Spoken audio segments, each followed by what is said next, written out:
各位朋友，欢迎收看是是非非脱口秀。今天我们要说的不是咖啡店的八卦，也不是哪个部长又换新车，今天要讲的是我们华人爷爷奶奶那一代最痛、最真也最被遗忘的历史——新村的故事。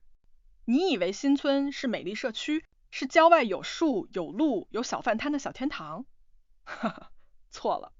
当年新村其实是英国政府的监控村，你听起来像新生活，其实是新限制。你以为是乡村振兴，其实是集中管理。那时候是什么时候？1948年。那一年，中国共产党打赢了国民党，毛泽东在天安门城楼上喊：“中国人民从此站起来了。”而远在南洋的马来亚英国人一听，哇，不妙了，共产党赢了，那我们殖民地怎么办？华人会不会学他们？会不会造反？英国人那时心惊胆跳啊，因为谁在丛林，谁在游击战，都是华人。那些在抗日战争时拿枪放炸弹保卫村庄的人，现在继续留在森林，变成马共，马来亚共产党。英国人想，哎呦，当初打日本人我们靠他们，现在日本投降了，他们要打我们，这不就是养虎为患吗？于是英国人推出了一个史上最大人类工程计划，不是修路，不是盖房，是把所有华人赶进新村。当时马来亚有500-600万人口，其中华人占了1/3以上。很多华人住在偏远的橡胶园、锡矿区、林边小屋和森林为邻。而英国人认为，你们这些住靠近丛林的华人，肯定每天给游击队送饭、送药、送子弹，不能留。英国军官一拍桌子，把他们全部搬出来，集中到一个地方，看得见、数得清、控制得了。所以1948年，马来亚宣布进入紧急状态。紧急状态听起来好像国家打仗，其实就是英国政府为了镇压华人而立的法。那时候英国人有一句话，谁帮助马共，谁也是敌人。你送1粒米、1罐盐、1包药给森林里的游击队，哼，叛国。你如果嘴快说了马共其实也是爱国者，抱歉，直接抓。所以英国军队开始行动了。半夜3更，击打的村民还在睡梦中，突然有士兵冲进来喊：“全体起来，马上搬！”有人哭着问：“搬去哪里？”士兵说：“新地方，有安全，有房子，有路。”结果第二天看到的是被铁丝网围起来的空地。新村就是这样诞生的。铁丝网一圈圈围住，只有一个出口，进出都要有通行证，外面有岗哨，有宪兵，有检查站。早上出门去种菜、割胶要登记，晚上回来也要点名。有时宵禁，从黄昏6点到早上6点，一只鸡都不能跑出去。所以别看新村这2个字听起来很正面，实际上那是一个半监狱的世界。英国人管得很严，每个村子都有人头名单，家家户户发号码。你走错一步，士兵就问你的通行证呢？你要去探亲，不好意思，申请表3张，盖章4个。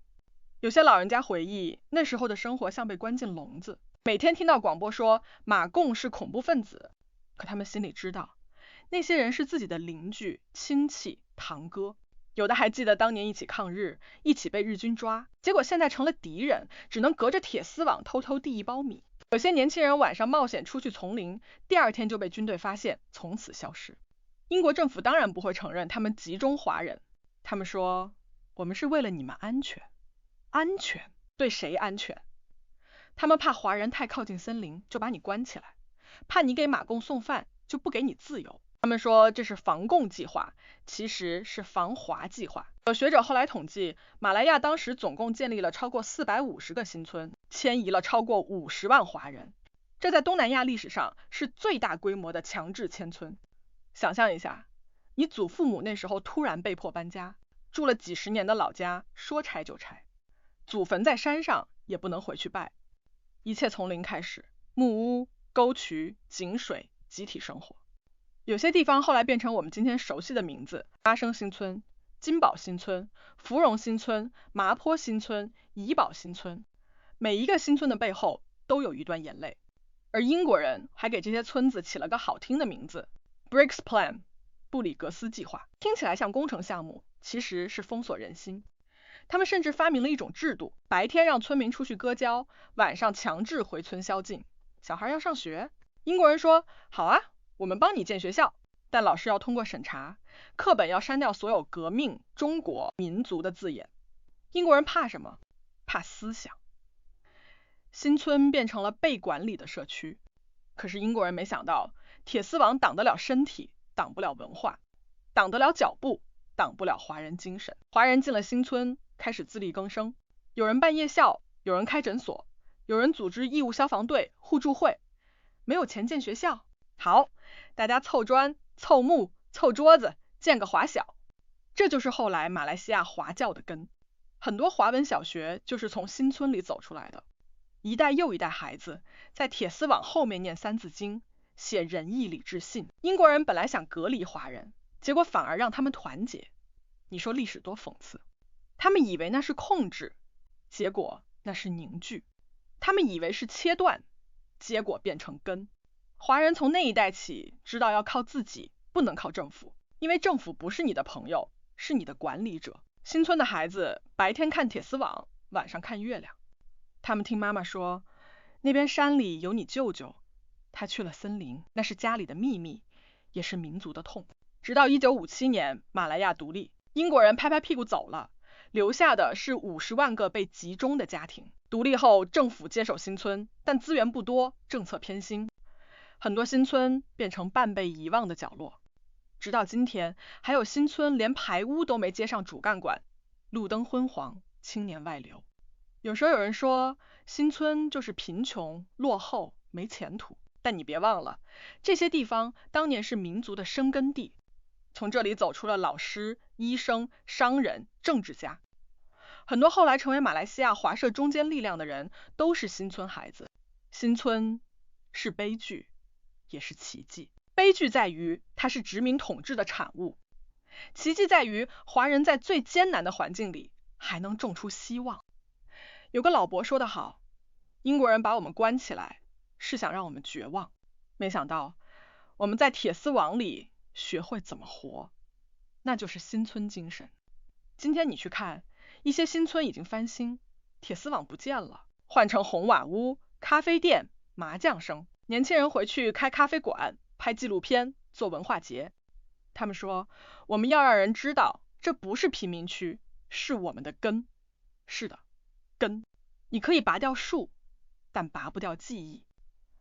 当年新村被英国军官画在地图上，如今他们在马来西亚的历史地图上写着，这是我们华人走过的痛，也是站起来的地方。有时候我想啊，如果没有中国共产党胜利，英国人可能不会那么害怕共产思想。如果没有那种恐惧，新村可能不会存在。但如果没有新村，马来西亚华人也不会那么团结。这是不是命运的安排？是是非非，非非是是，历史就是这样。表面上是被迫的悲剧，里面藏着民族的力量。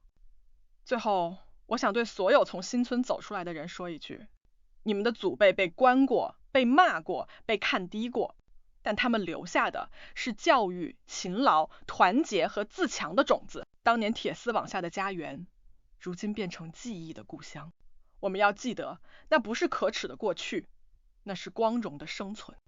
谢谢大家收看是是非非脱口秀。如果喜欢这个节目，请按赞、订阅、留言，告诉我你的家乡是不是也从铁丝网走出来的。